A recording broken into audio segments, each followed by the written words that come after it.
सबसे पहले missile women Bharat में। आप जब मोबाइल चलाते हो नेट ना, तो अच्छे अच्छे बातें देखो, समझ गया ना। अब इसको घर में आके सर्च करना कि मैं सही बोल रहा हूँ कि गलत, ठीक है ना, तभी तो आपको ध्यान होगा ना। और अभी एक हमारी बहन है जो चंद्रयान 3, याद आ गया, वो हमारी बहन की देन है, ठीक है ना। आज जाके उसका नाम सर्च करना आप लोग, तभी तो बोलोगे। अब मैं ही बता दूंगा, आप ही बता दो, श्रीमती श्रीवास्तव है, बीच में क्या है आप लोग देख लेना। वो हमारी भारत की बहन है जो चंद्रयान 3 का निर्देशन किया, डायरेक्टर किया, ठीक है ना। तो ये तो हो गया विज्ञान की जगत में। अगर आगे बढ़ना चाहे तो विज्ञान जगत के बाद कला के क्षेत्र में हमारे युवा आगे बढ़ना चाहता है, तो आप AR रहमान, जाकिर हुसैन, लता दीदी, आशा भोसले, सबका नाम सुने हो नहीं जाने, आप उसके जैसे बनने का कोशिश कीजिए, उससे अच्छा बनने की कोशिश कीजिए। बन सकते हो ना, उससे अच्छा बन सकते हैं आज के युवा। ये तो कला के क्षेत्र में हो गया। कला के क्षेत्र के बाद अगर आगे बढ़ूं तो व्यावसायिक जगत, व्यवसाय के क्षेत्र में आजकल बच्चे व्यवसायिक करते हैं, प्रोफेशनल। सर रतन टाटा का नाम कौन सुने हैं? सभी सुने। एक बार अपने लिए ताली बजाइए। क्यों सुने उसका नाम? क्यों सुने हैं रतन टाटा सर का नाम? क्यों सुने हैं? हाँ बोलो बेटा जोर से। टाटा कंपनी के मालिक है, बस इतना ही सुने नहीं? वो तो भारत का पूरे विश्व में अपना नाम रखा है टाटा ग्रुप के मालिक के रूप में। लेकिन सिर्फ तो वो मालिक नहीं है, वो कितना सेवाएं करता है हमारे देश के लिए, उसके बारे में जाके पढ़ना, ठीक है ना। इन्फोसिस के मालिक, एयरटेल के मालिक, ये जो है व्यवसायिक जगत में, आप जैसे जब थे ना तो छोटे, जब युवा अवस्था में, तो इतना मेहनत किया, आज पूरे भारत का, पूरे विश्व में व्यवसाय के क्षेत्र में जाना जाता है हमारे रतन टाटा सर और ये सब, ठीक है ना। अगर मैं शिक्षा और तकनीकी की बात करूं, शिक्षा और तकनीकी की बात करूं तो शिक्षा और तकनीकी इतना आगे बढ़ चुका है। अगर मैं कंप्यूटर, सिर्फ कम्युनिकेशन की बात करता हूं, दूरसंचार की बात। दूरसंचार मतलब होता है, क्या होता है? सबके घर में है कि नहीं है मोबाइल? अगर 20 साल पुराना बात करूं, हमारे घर में अगर कुछ प्रोग्राम हो रहा है तो एक गांव से दूसरे गांव में पहले अंतरदेशीय लेटर होता था या पोस्ट कार्ड लेटर होता था। सब देखे हो नहीं देखे हो? नहीं देखे हो, उसको देखना कैसे होता है। अब विलुप्त तो प्रजाति हो गया वो, ठीक है ना, दिखता नहीं है, लेकिन आप लोग उसको देखो, ठीक है ना। तो एक गांव से दूसरे गांव में पहुंचने में पहले 7 दिन लगता था, 15 दिन लगता था, कभी कभी तो हमारे घर तो प्रोग्राम होने के बाद भी नहीं पहुंचता था, ठीक है ना। लेकिन आज हमारे युवा वैज्ञानिक इतने सारे इंस्ट्रूमेंट बना दिया है, मोबाइल बना दिया है, वाईफाई बना दिया है, इतना कि हमारा अगर कोई नियर और डियर, कोई विदेश में बैठे, बहुत दूर में बैठे, तो फेस टू फेस बात करते हैं, वीडियो कॉलिंग होता है कि नहीं होता है? ये युवा वैज्ञानिक का देन है। ये तो है कम्युनिकेशन वाली बात। अगर मैं चिकित्सा वाली बात करूं, मेडिकल साइंस वाली बात करूं, मेडिकल साइंस आज इतना आगे बढ़ चुका है कि बड़े बड़े हमारे सामने में बीमारी है, जैसे एड्स हो गया, कैंसर हो गया, उससे बड़े बीमारी अभी गया कोरोना, कोविड-19 के नाम से जानते हैं। तो हमारे जो युवा वैज्ञानिक है, जो डॉक्टर है, उन्होंने 2 वैक्सीन का आविष्कार किया। कौन सा वैक्सीन है? जोर से बोलो। कोविशील्ड और कोवैक्सीन, ठीक है ना। ये हमारे युवा डॉक्टर वैज्ञानिक का देन है, जो भारत के अलावा 70 देशों में इसका सप्लाई हुआ। ये गर्व की बात है कि नहीं है? तो एक बार जोरदार ताली बजाइए। आज शिक्षा और तकनीकी हर क्षेत्र में आगे बढ़ चुका है, चाहे वो कंप्यूटर साइंस हो, मैनेजमेंट हो, मेडिकल साइंस हो, इंजीनियरिंग साइंस हो, हर क्षेत्र में हमारे जो युवा इंजीनियर है, 22% जो युवा इंजीनियर है अमेरिका में, वहां पर सेवाएं देते हैं। 22%। क्या वहां पर इंजीनियर की कमी है अमेरिका में? नहीं। लेकिन हमारे भारतीय लोग क्या होता है, सेवा भावना, हमको सेवा की भावना होता है। हमारे भारत के जितने भी युवा होते हैं ना, हमें दया की भावना होता है। अगर हमको भारत, विदेश में क्या होता है, कोई काम अगर दे दिए, उसका पैकेज मान लो 1 लाख है, अगर उसको उसको कोई अगर 1.25 लाख देगा चुपचाप भाग जाएगा, ठीक है ना। लेकिन हम लोग समर्पण भाव से वहां पर काम करते हैं, तो उसका जो भी क्राइटेरिया है उसको पूरा करेंगे, भगते नहीं है।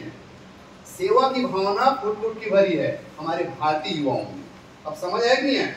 ये है, इसलिए 22% जो अमेरिका में हमारा इंजीनियर है वो काम कर रहा है, ये गर्व की बात है एक प्रकार से। और अगर आगे बढ़ूं, उसी भारत का एक परिदृश्य हमारे सामने आता है, और वो क्या है? आतंकवाद।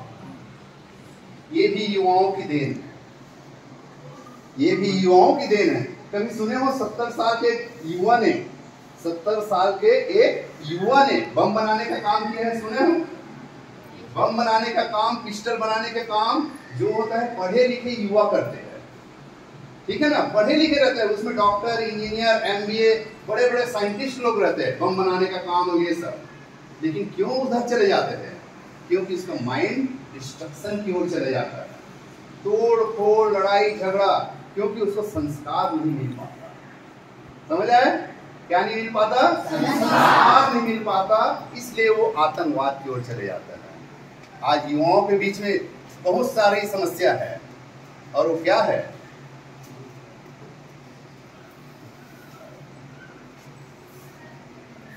प्राकृतिक आपदा। सुने हो प्राकृतिक आपदा क्या होता है? अभी इतना बारिश हो रहा है, इतना पानी गिर रहा है, जहां पर लोगों को रहने के लिए जगह नहीं है, लाखों लोग बर्बाद हो गए हैं। सुने हो नाम? गुजरात हो गया, बिहार हो गया, आप अरुणाचल प्रदेश हो गया, ठीक है ना, हाँ, उत्तराखंड हो गया, वहां पर पंजाब हो गया, वहां पर इतना प्राकृतिक आपदा है, बड़े बड़े पहाड़ से स्लाइडिंग हो रहा है और लोगों का घर बह रहा है, लाखों लोग बेघर है। ये है प्राकृतिक आपदा, ठीक ना। युवाओं के बीच में भ्रष्टाचार, प्रदूषण, अशिक्षा, गरीबी, सूखे खेत, महंगाई और कुटीर उद्योग का पता है। कुटीर उद्योग क्या होता था? पहले हर गांव में छोटे छोटे उद्योग धंधे होते थे, ठीक है ना। गांव जानते हो क्या होता है सर? सबका गांव है कि नहीं है? गांव जाने में अच्छा लगता है ना। हाँ, तो सब पहले हम लोग गांव में जब रहते थे ना, तो जब युवा अवस्था में हम पहुंचते थे, जब 15 साल, 16 साल, 18 साल, तो हमारे घर में छोटा छोटा प्रिंटिंग प्रेस होता था, ठीक है नहीं। अगरबत्ती बनाना, मोमबत्ती बनाना और बुक्स बनाना, बहुत सारा। उससे क्या होता था? पहले हर गांव में एक लोहार होता था, और वो लोहार क्या करता था? कृषि औजार बनाता है, हमारी बहनों को खाना बनाने के लिए हंसिया बनाते हैं, होता नहीं होता है। अब वो धीरे धीरे विलुप्त होते जा रहा है, शहरीकरण हो गया है। गांव में छोटा छोटा उद्योग, आप जाग लेना, गांव में एक लोहार है, अगर ढूंढोगे ना नहीं मिलेगा वहां पर, ठीक है ना, क्योंकि वो सब शहर में बस गया है। अब क्या होता है? वहां से अगर हम शहर में आ जाएंगे तो गांव के जो युवा है अपने पैर में खड़े नहीं हो पा रहा है, उससे वो अपने पैसा नहीं कमा पा रहा है। अगर पैसा नहीं कमा पाएगा क्या होगा? अपने पैर में खड़े होगा क्या? रोजगार नहीं मिल पाएगा उसको, ठीक है ना। इसलिए पूरा शहरीकरण हो गया है, गांव भी। ये तो है कुटीर उद्योग का पतन। अगर गांव में अगर ऐसी चलते रहे, कोई रोजगार नहीं रहेगा, तो क्या होगा? सोचो, क्या हम पतन की ओर जा रहे हैं? जाएंगे कि नहीं जाएंगे? लेकिन स्वामी विवेकानंद जी ने बहुत अच्छे शब्दों में कहा है, इसको ध्यान से देखना।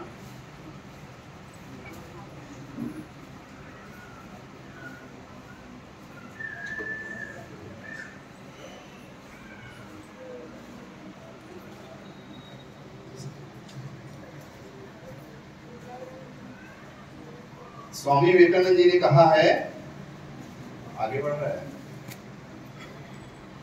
फिर से काल चक्र घूमकर आ रहे। काल चक्र मतलब क्या होता है? समय। फिर से वही समय आ रहा है, एक बार आ रहा है, एक बार भारत से वही शक्ति प्रवाह निश्चित हो रहा है जो शीघ्र समस्त जगत को पलावित कर देगा। विश्वास रखो, प्रभु की आज्ञा है कि भारत की उन्नति अवश्य होगी, भारत की उन्नति अवश्य होगी। लेकिन कौन बनाएगा भारत को पुनः विश्व गुरु? कौन करेगा? आप सबको मालूम है कौन बनाएगा? आशा का केंद्र है सिर्फ युवा शक्ति। हम जहां भी जाते हैं सिर्फ युवा युवा युवा, ये चिल्लाते हैं कि चिल्लाते हैं? भारत की प्रगति युवाओं के कंधों पर है, आप सबको मालूम है। क्यों? क्योंकि हमारे भारत देश में 67% युवा शक्ति है। पहले तो 65% था, आप 67% युवा शक्ति है, तरुणाई शक्ति है, तरुण शक्ति है। इसीलिए तो हमारे कवि ने कहा है, स्वर्णिम इतिहास अभी तक का केवल यही बतलाता है, जिस ओर जवानी जाती है उस ओर जमाना जाता है। जवानी का मतलब होता है युवा शक्ति। आप देश को कहां से कहां ले जा सकते हो, भारत देश को, ठीक है ना। लेकिन मैं आपको चिल्ला चिल्ला कर यही बोल रहा हूं कि युवा युवा युवा। एक्चुअली युवा है कौन, युवा की परिभाषा क्या है? आइए एक छोटा सा वीडियो, चाहे उसको कुछ भी काम देते हैं। युवा वह है जो बाधाओं को चीर कर अपना मार्ग बनाता है। अब बाधाओं क्या है? युवा 3 प्रकार के होते हैं।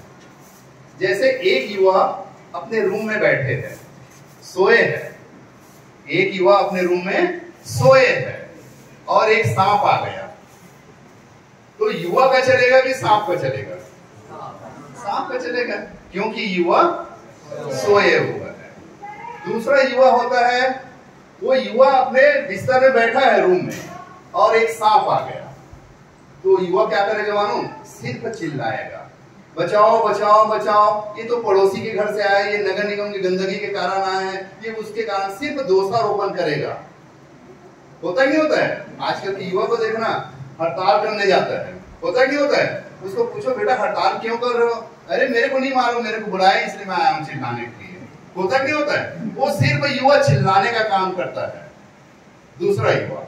और तीसरा युवा, अगर वो अपने रूम में जागते हुए बैठा है, पहला सोए हुए, दूसरा बैठा है चिल्लाते हुए, तीसरा जागते हुए बैठा है, और अगर सांप आ गया तो क्या करेगा? डंडा लेगा, आर या पार। यही होगा कि होगा? तो आप लोग कौन सा युवा बनना चाहते हो? तीसरा। एक बार जोरदार ताली बजाइए।